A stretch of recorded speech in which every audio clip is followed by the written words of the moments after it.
பிஸ்மில்லாஹிர் ரஹ்மானிர் ரஹீம். அல்லாஹ் ரபுல் ஆலமீன் கடைசியாக அல்லாஹ் தாலா தர்மம் செய்யக்கூடியவர்களை பற்றி, உறவினர்களுக்கு உதவி செய்யக்கூடியவர்களை பற்றி, கஷ்டப்படக்கூடியவர்களுடைய கஷ்டங்களை தீர்க்கக்கூடியவர்களை பற்றி, இப்படிப்பட்ட நல்லவர்களை பற்றியெல்லாம் அல்லாஹ் தாலா பேசினான். இப்போ அடுத்து அல்லாஹ் ரபுல் ஆலமீன் இருக்கின்றானே, அடுத்தவர்களினுடைய காசு பணங்களை அபகரிக்கக்கூடியவர்கள், அடுத்தவர்களுடைய காசு பணங்களை ஆட்டைய போட்டு அதை சாப்பிடக்கூடியவர்கள், அவங்கள பற்றி அல்லாஹ் தாலா இருக்கிறானே பேசுகிறான். குரானுக்குன்னு சொல்லி ஒரு ஒரு நடை இருக்கிறது. என்ன நடை அப்படின்னு பார்த்தீங்கன்னா, அல்லாஹ் தாலா எப்பயுமே நல்லவர்களை பற்றி பேசினால் கெட்டவர்களை பற்றியும் அல்லாஹ் பேசுவான். இது குரானுடைய ஒரு மாடல். குரான் ஷரீஃபில் அப்படி தான் அல்லாஹ் ரபுல் ஆலமீன் எப்பயுமே பேசுவான். சொர்க்கத்தை பற்றி பேசினால் நரகத்தை பற்றியும் அல்லாஹ் தாலா பேசுவான். இது மாதிரி நல்லவர்களை பற்றி அல்லாஹ் தாலா பேசியதற்கு பிறகு இப்போ கெட்டவர்கள் அடுத்தவர்களுடைய பணங்களை அபகரித்து அநியாயமான முறையில் அதை சாப்பிடக்கூடிய சைத்தாம் பிடிச்சவங்க, அவங்கள பற்றி அல்லாஹ் தாலா பேசி காட்டுறார். அல்லாஹ் தாலா சொல்கிறான் பாருங்க, அல்லதீன யாக்குலூனர் ரிபா, எவர்கள் வட்டியை சாப்பிடுகிறார்களோ, லா யகூமூனா, அவர்கள் எழுந்திரிக்க மாட்டார்கள், இல்லா கமா யகூமுல்லதி யதஹப்பத்துஹு ஷைத்தானு மினல் மஸ், ஷைத்தான் தீண்டியதால் அவர்களுக்கு பைத்தியம் பிடித்தவன் எழுந்திரிப்பதை போலவே தவிர அவர்கள் எழுந்திரிக்க மாட்டார்கள் அப்படின்னு அல்லாஹ் தாலா சொல்லி காட்டுகின்றான். அதாவது நாளைக்கு மறுமையில் அல்லாஹ் ரபுல் ஆலமீன் கபரிலே இருந்து மனிதர்களை எழுப்புகின்ற பொழுது, இந்த வட்டி வேலையை பார்த்தவனுங்க, வட்டி வேலையை பார்த்து வட்டிக்கு விட்டு மக்களிடத்துல இருந்து பணத்தை அபகரித்து திண்ட பயலுக இருக்காங்கல, இவங்கள அல்லாஹ் கபரில் இருந்து எழுப்பும் போது, கபரில் இருந்து எந்திரிங்கடான்னு எழுப்புனா பைத்தியக்காரங்க மாதிரி எந்திரிப்பாங்க. பைத்தியம் பிடிச்சவங்க மாதிரி, மண்ட மூளை குழம்பி போனவங்க மாதிரி எந்திரிப்பாங்க. எந்திரிச்ச உடனே அவர்களுடைய கைகளில் ஆயுதங்கள் கொடுக்கப்பட்டு, உங்களுடைய ரப்போடு போருக்கு தயாராகுங்கள் அப்படின்னு சொல்லி அவர்களிடத்துல சொல்லப்படும். அல்லாஹ் தாலா இருக்கிறானே, அந்த விஷயத்தை தான் அல்லாஹ் ரபுல் ஆலமீன் இந்த ஆயத்தில் அல்லாஹ் சொல்லுகிறான். அல்லதீன யாக்குலூனர் ரிபா, எவர்கள் வட்டியை சாப்பிடுகிறார்களோ, லா யகூமூனா இல்லா கமா யகூமுல்லதி யதஹப்பத்துஹு ஷைத்தானு மினல் மஸ், ஷைத்தான் தீண்டியதால் பைத்தியம் பிடித்து எழுந்திரிப்பவனை போலவே தவிர அவர்கள் எழுந்திரிக்க மாட்டார். பைத்தியம் பிடிச்சவங்க மாதிரி தான் கபூரில் இருந்து எந்திரிப்பானுவோ. அதுக்கு காரணம் என்ன அப்படின்னா, தாலிகபி அன்னகும், நிச்சயமாக இவர்கள் கூறினார்கள், காலு இன்னமல் பையூ மிஸ்லுர் ரிபா, வியாபாரம் இருக்கிறதே வட்டியை போல்தான் அப்படி சொன்னாங்க. அதாவது வியாபாரமும் வட்டியும் ஒன்று தாங்கிற மாதிரி அவங்க பேசினானுங்க.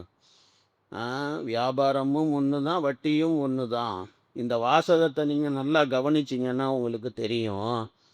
மக்காவுடைய அந்த முஷ்ரிக்கீன்கள் இருக்கிறானுங்களே, அவங்க அதாவது வட்டி எப்படியோ அது மாதிரி தான் வியாபாரத்தையும் அவங்க நினச்சி வச்சுருந்தானுங்க. ரெண்டுக்கும் ஒன்றும் டிஃப்ரெண்ட் கிடையாது. அதாவது வியாபாரம் ஹலாலு, வட்டி ஹராமு அப்படின்னு அவங்க நினச்சிருந்தாங்கன்னா, அவங்க வாசகம் எப்படி இருந்திருக்கும் அப்படின்னா, அதாவது இன்னமர் ரிபா மிசுலுல் பைன்னு சொல்லியிருப்பானுங்க. இன்னமர் ரிபா மிசுலுல் பை, வட்டியும் வியாபாரம் போல தானே ஆனால் அல்லாஹ் அப்படி சொல்லலை பாருங்க. இன்னமல் பையும் மிசுலுர் ரிபான்னு தான் அல்லாஹ் சொல்கிறான். அவங்க சொன்ன வார்த்தை அதுதான். வியாபாரத்திலையும் லாபம் கிடைக்குது, வட்டியிலையும் லாபம் கிடைக்குது. அப்போ வியாபாரமும் வட்டியும் ஒரே மாதிரி அப்படிங்கிற மாதிரி அவங்க பேசினானும்.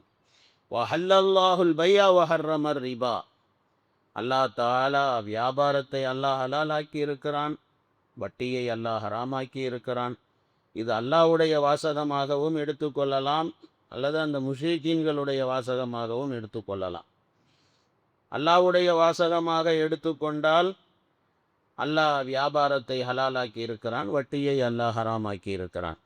இது அல்லாஹ்வுடைய வாசகமாக எடுத்துக்கொண்டால், அல்லாஹ் சொன்ன வார்த்தையாக எடுத்துக்கிட்டால் இப்படியாய் அர்த்தம். இல்லை அந்த முஷ்ரிக்கீன்கள் சொன்ன வாசகமாக எடுத்துக்கொண்டால் வியாபாரமும் வட்டி மாதிரி தான். அப்புறம் எப்படி நீங்கள் வியாபாரத்தை அல்லாஹ் ஹலாலாக்கி இருக்கிறான்னு சொல்கிறீங்க, வட்டியை அல்லாஹ் ஹராமாக்கி இருக்கிறான்னு சொல்கிறீங்க அப்படின்னு மக்காடைய முஷ்ரிக்கீன்கள் கேட்டானுங்க அப்படின்னு சொல்லி இந்த மாதிரியும் இதற்கு விளக்கங்கள் சொல்லலாம்.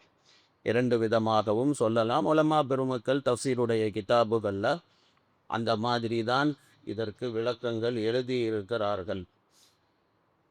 வியாபாரம் என்பது அல்லாஹ் ஹலாலாக்கி இருக்கிறான், வட்டியை அல்லாஹ் ஹராமாக்கி இருக்கிறான். எதை ஹலாலாக்கணும் எதை ஹராமாக்கணும் அப்படிங்கிறது டிசைட் பண்ண வேண்டியது அல்லாஹ் தான். அல்லாஹ் தான் ரப்பு, அவன்தான் படைத்தவன். அவன்தான் எந்த பொருள் மனிதனுக்கு லாபமாக்குமோ, எந்த எந்த பொருள் மனிதனுக்கு லாபம் தருமோ அந்த பொருளை அல்லாஹ் தஆலா ஹலாலாக்கி வைக்கிறான். எது மனிதனுக்கு கெட்டதோ அதை அல்லாஹ் ஹராமாக ஆக்கி வைத்திருக்கிறான். நீங்கள் எத்தனை பொருள் ஹலால் ஹராம் அல்லாஹ் ஆக்கி வச்சிருக்கானோ அதை ஜஸ்ட் நீங்கள் ஒரு ரிசர்ச் பண்ணீங்க அப்படின்னு சொன்னால், மனிதனுக்கு எது கெடுதியோ அதுதான் அல்லாஹ் ஹராமாக்கி இருக்கிறான். மனித சமுதாயத்துக்கு எது கெடுதியோ அதை தான் அல்லாஹ் ஹராமாக்கி இருக்கிறான். மனிதனுக்கும் மனித சமுதாயத்துக்கும் எது லாபமோ அதை அல்லாஹ் ஹலாலாக்கி இருக்கிறான். சமயங்களில் அதில் உள்ள ஹிக்குமத்து என்னன்னு சொல்லி நம்ம மண்ட மூளைக்கு அது விளங்காது. நம்ம மண்ட மூளைக்கு விளங்கா காட்டியும் அல்லாஹ் தாலா ஒரு பொருளை ஹலாலாக்குனாலும் ஹராமாக்குனாலும் அது அல்லாவினுடைய ஹிக்மத் அதில் கண்டிப்பாக இருக்கும். கண்டிப்பாக அதில் ஏதாவது ஒரு ஹிக்மத்து அல்லாஹ் தாலா கண்டிப்பாக வைத்திருப்பான். ஸோ அந்த அடிப்படையில் அல்லாஹ் வியாபாரத்தை ஹலாலாக்கி இருக்கிறாங்க. எனக்கு தெரிஞ்ச ஒரு ஹிக்மத் என்ன அப்படின்னா, வியாபாரத்தில் ஒரு கூட பணம் கொடுத்து ஒரு பொருளை வாங்கிக்கிட்டோம்னா எவனும் வயிறு எறிகிறது கிடையாது. எவனும் வயிறு எறிஞ்சு போகிறானா? வயிறு எறிகிறதுலாம் கிடையாது. 10 ரூபா பொருளை 12 ரூபான்னு ஒருத்தன் வாங்கினான் அப்படின்னு சொன்னால் அது அவனுடைய லாபம். 2 ரூபா அவனுடைய லாபம் அப்படின்னு சந்தோஷமாக கொடுத்துட்டு போவான். அதே 100 ரூபா வட்டிக்கு வாங்கி அவன் 10 ரூபாயை பிடிச்சி 90 ரூபா கொடுத்தான்னா இவன் வயிறு எறிஞ்சு சாபம் கொடுப்பான். என்ன சொல்லுவான்? இப்படி இருக்கானுங்க அப்படின்னு சொல்லி சாபம் கொடுப்பான். இது உள்ளது தான். அப்போ வட்டிங்கிறது அதனால தான் அல்லாஹ் ஹராமாக ஆக்கியிருக்கிறான். வட்டியினுடைய பின்னணியில் நிறைய நஷ்டங்கள் இருக்கிறது. வியாபாரத்தில் அந்த மாதிரி கிடையாது. ஸோ வியாபாரத்தை அல்லாஹ் அதனால் ஹலாலாக்கி இருக்கிறான், வட்டியை அல்லாஹ் ரபுல் ஆலமீன் ஹராமாக ஆக்கி இருக்கிறான். பெருமானார் ஸல்லல்லாஹு அலைஹி வஸல்லம் அவர்களுடைய அந்த மெஹராஜுடைய அந்த ஹதீஸில் பார்த்தீங்கன்னா, ரசூலுல்லாஹ் மெஹராஜில் சில மனிதர்களை பார்த்தார்கள். அந்த மனிதர்கள் வயிறு பெருசாக எல்லாம் தொப்பையோடு இருந்தாங்க. பெரிய பெரிய பானைகள் மாதிரி வயிறுகளை வைத்து கொண்டு நாயகம் அவர்கள் கேட்டாங்க, இவங்கெல்லாம் யாரு அப்படி. அப்போ ஜிப்ரீல் அலைஹிஸ்ஸலாம் சொன்னாங்க, இவர்களெல்லாம் வட்டிக்கு விட்டு சாப்பிட்டவர்கள் அப்படி சொன்னான். இன்னொரு ரிவாயத்தில் எப்படி வருது அப்படின்னு சொன்னால், அவர்களுடைய வயிறுகளுக்குள்ளார பாம்புகள் நெளிந்தன. அந்த பாம்புகள் வெளியிலே தெரிந்தது. பெருமானார் அவர்கள் கேட்டபோது, யார் இவர்கள் அப்படின்னா, வட்டிக்கு விட்டு சாப்பிட்டவனுங்க அப்படின்னு சொல்லி ஜிப்ரீல் அலைஹிஸ்ஸலாம் சொன்னாங்க. இப்படியும் ஒரு ரிவாயத் இருக்குது. இன்னொரு ரிவாயத்தில் சொல்லப்பட்டு இருக்கிறது, பெருமானார் அவர்கள் மெஹராஜில் பார்க்குறாங்க, இரத்தத்தினுடைய ஒரு ஆறு ஓடிக்கொண்டிருக்கிறது. அந்த இரத்தத்தினுடைய ஆற்றிலே சில மனிதர்கள் நீந்தி கொண்டு கரை சேருவதற்காக வேண்டி கஷ்டப்பட்டு கரையோரத்துக்கு வராங்க. கரையோரத்தில் ஒரு மலக்கு நிறைய கல் வச்சுக்கிட்டு உட்கார்ந்துருக்கார். அந்த கல்லை தூக்கி அவங்க கரைக்கு வந்த உடனே அடித்து மூஞ்சி முகரையெல்லாம் உடச்சி விடுறாரு. மறுபடியும் போய் ஆற்றுலையே உழுவுறானுங்க. மறுபடியும் நீந்திக்கிட்டு அந்த பக்கம் போகிறானுங்க. அந்த பக்கம் உட்காந்துக்கிட்டு ஒரு மலக்கு அடித்து மூஞ்சி முகரையெல்லாம் உடச்சி விட்றாரு. இப்படியே இங்கட்டும் அங்கட்டுமா போயிட்டு வாரானுங்க. இவங்கெல்லாம் யாருங்க அப்படின்னு ஜிப்ரீல் இடத்துல பெருமானார் ஸல்லல்லாஹு அலைஹி வஸல்லம் அவர்கள் கேட்கும்போது, ஜிப்ரீல் அலைஹிஸ்ஸலாம் எல்லாம் வட்டிக்காரங்க, எல்லாம் வட்டிக்கு விட்டு சாப்பிட்ட பயலுக தான் அப்படி சொல்லி இப்படி கண்மணி நாயகம் ஸல்லல்லாஹு அலைஹி வஸல்லம் அவங்க கிட்ட ஜிப்ரைல் அலைஹிஸ்ஸலாம் அவங்க சொன்னதாக இப்படி இருக்குது. நிறைய சிஹாசித்தாவுடைய கிதாபுல, நிறைய கிதாபுகளில் இந்த ரிவாயத்து இடம்பெற்று இருக்கிறது. ஸோ வட்டி என்பது இருக்கிறதே மகா மோசமான ஒன்று. அதனால தான் அல்லாஹ் தாலா இருக்கிறானே வட்டியை ஹராமாக்கி இருக்கிறான், வியாபாரத்தை அல்லாஹ் தாலா இருக்கிறானே ஹலாலாக ஆக்கி இருக்கிறான். அல்லாஹ்வினுடைய கட்டளை பாருங்க, அல்லாஹ் தாலா அடுத்து சொல்றான் பாருங்க, ஃபமன்ஜாஹு மௌஇதத்துன் மிர் ரப்பிஹி ஃபன்தஹா. தன்னுடைய ரப்பிடத்திலே இருந்து உபதேசம் வந்ததற்கு பின்னால எவர்கள் விலகி கொண்டார்களோ, இதுக்கு முன்னால வட்டிக்கு வாங்கியிருப்பாங்க, விட்டிருப்பாங்க, சாப்பிட்ருப்பாங்க, எல்லாம் பண்ணியிருப்பாங்க. ஆனால் தன்னுடைய ரப்பிடத்திலே இருந்து உபதேசம் வந்ததற்கு பின்னால் யார் விலகி கொண்டார்களோ வட்டியில இருந்து, ஃபலஹு மசலஃப், அவர்களுடைய முந்தியது அவர்களுக்கு, அவர்களுடைய முந்தியது அவர்களுக்கு இருக்கின்றது. அதாவது முன்னால் அவங்க என்ன வட்டிக்கு விட்டு சாப்பிட்டாங்களோ அதெல்லாம் அவங்களுக்கு ரைட்டு தான், ஓகே தான், ஒன்றும் தப்பு கிடையாது. ஆனால் இனிமேல் அந்த தப்பு செய்யக்கூடாது அப்படி சொல்லி அல்லா தாலா இது குரானில் இருக்குது. அந்த மாதிரி சில ஆயத்துக்கள், அஃபல்லாஹு அம்மா சலஃப் அப்படியெல்லாம் வருது. முன்னால் செய்ததெல்லாம் அவன் மன்னித்து விட்டான் அப்படின்னு சொல்லி எப்படியெல்லாம் ஆயத்துகள் இருக்குதா இல்லையா? அந்த மாதிரி வாசகம் தான் இதுவும்.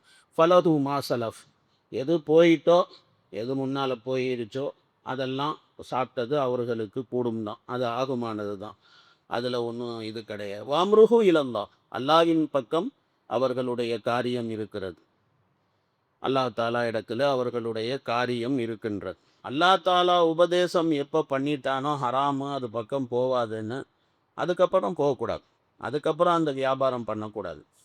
அதையும் தாண்டி வியாபாரம் பண்ணா ஒமன் ஆத, அதைத்தான் அல்லாஹ் சொல்கிறான், ஒமன் ஆத, அல்லாஹ்வுடைய உபதேசம் வந்ததற்கு பின்னாலும் யார் வட்டியை நோக்கி போவார்களோ ஃபௌலாயிக அஸ்ஹாபுன்னார், அவர்கள் நரகவாசிகள். ஹும் ஃபீஹா ஹாலிதூன், அந்த நரகத்திலே அவர்கள் நிரந்தரமாக இருப்பார்கள் அப்படின்னு அல்லாஹ் ரப்புல் ஆலமீன் சொல்லி காட்டுகின்றான்.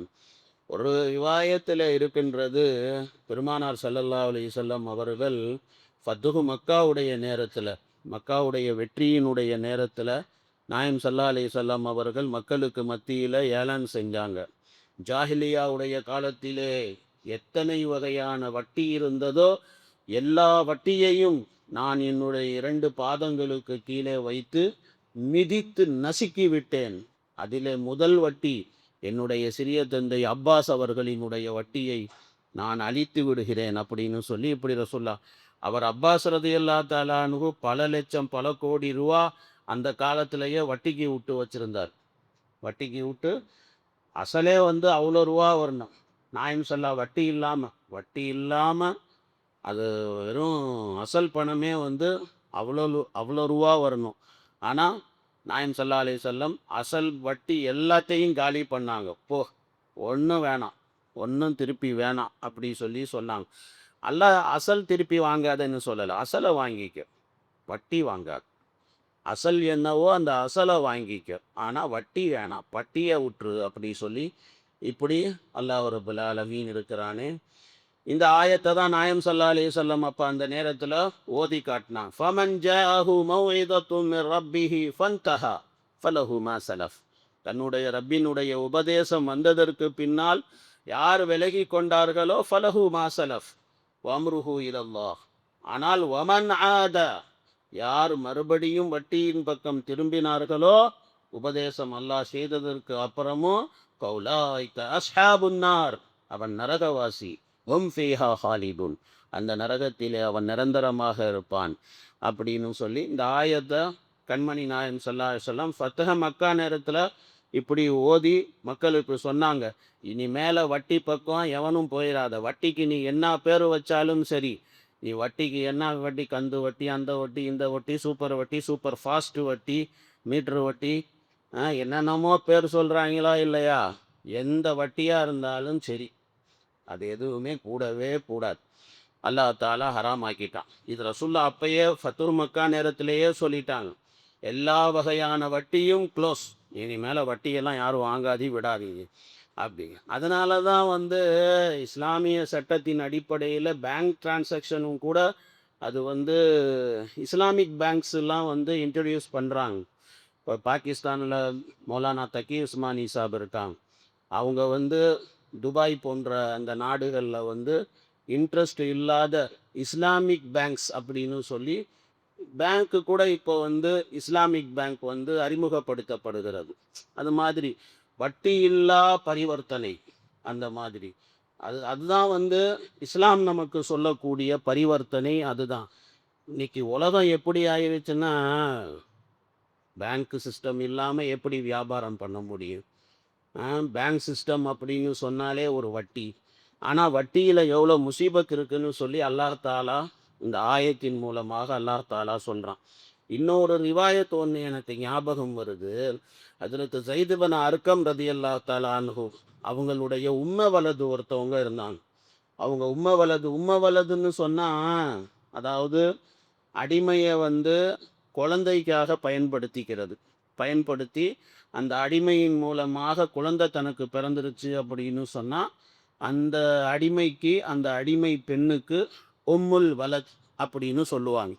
அந்த மாதிரி ஸைத் அர்கம் அவர்களுடைய ஒரு வலதான ஒரு அடிமை பெண். அந்த அடிமை பெண் அம்மா ஆயிஷா அவர்களிடத்துல ஒரு மசாயில் கேட்கறதுக்கு போறாங்க. என்ன மசாயில் கேட்குறாங்கன்னா, அம்மா ஆயிஷா, நான் வந்து ஒரு அடிமையை ஸைத் அர்கம் கிட்ட விற்றேன். எவ்வளோ ரூபாய்க்கு விற்றேன்? 800 ரூபாய்க்கு நான் விற்றேன். அவர் எனக்கு 800 பணம் கொடுத்துட்டார். 800 புடி அப்படின்னு சொல்லி 800 கொடுத்தாரு. நான் வாங்கிக்கிட்டேன் 800. அதுக்கப்புறம் உடனே கொஞ்ச நேரத்தில் அவருக்கு என்னமோ ஒரு அவசிய தேவை, பணம் தேவை. அப்போ என்ன பண்ணாரு, அந்த வாங்கின அடிமையை அவர் மறுபடியும் அவர் வித்தார். அவர் வித்த நேரத்தில் நான் போய் அந்த அடிமையை வாங்கினேன். வாங்கும்போது நான் 600க்கு வாங்கினேன். 600. 800 நான் விற்றேன். நான் வித்த அதே அடிமையை அவர்கிட்ட இருந்து நான் வாங்கும்போது 600 நான் வாங்கினேன். என்ன இது கூடுமான்னு சொல்லி கேட்டாங்க ஆயிஷா அம்மா அவங்க கிட்ட. அப்போ ஹஜ்ரத் ஆயிஷா அம்மா சொன்னாங்க, நீங்கள் 2 பேருமே தப்பு பண்ணிட்டீங்க. போய் சொல்லுங்க ஸைத் இப்னு அர்கம் இடத்துல ஒழுங்கு மரியாதையா பாக்கி கொடுக்க வேண்டிய 200ஐயும் திருப்பி கொடுக்க சொல்லுங்க. இல்லைன்னா ரசூலுல்லாவோடு செய்த ஜிஹாது என்னென்ன அமல் செஞ்சியோ எல்லா அமலும் வீணா போயிரும்னு சொல்லிடுங்க அப்படி சொன்னாங்க. அப்போ உடனே அந்த 200 திருப்பி கொடுத்துட்டாங்க. ஆ, வாங்கின அடிமையை அப்படியே கொடுத்துட்டாங்க. 600 மட்டும் கொடுத்தா 600 மட்டும் வாங்கிக்கிட்டா எப்படி சரியா? பாக்கி 200, அந்த 200ஐயும் திருப்பி கொடுத்தான். இப்படி வியாபாரத்தை சரி பண்ணா. அப்போ அந்த மாதிரி கொடுக்கல் வாங்கலுடைய மசாயில் நிறைய இருக்குது. கொடுக்கல் வாங்கல் ஹுக்கூக்குல் இபாதுடைய விஷயம். அது ஹுக்கூக்குல் இபாது சரியாக இருக்கணும். இந்த வட்டி கிட்டி எல்லாம் வந்து இந்த ஹுக்கூக்குல் இபாதில் தான் வருது. ஸோ அதனால் எல்லாம் சரி பண்ணணும். அல்லாஹ் தாலா இருக்கிறானே அந்த வட்டியை பற்றி தான் இதில் இப்படி சொல்லியிருக்கிறான். இன்னும் நிறைய விஷயங்கள் இதை பற்றி பேச வேண்டியது இருக்குது. இன்ஷா அல்லாஹ் பேசுவோம். சுப்ஹானல்லாஹி.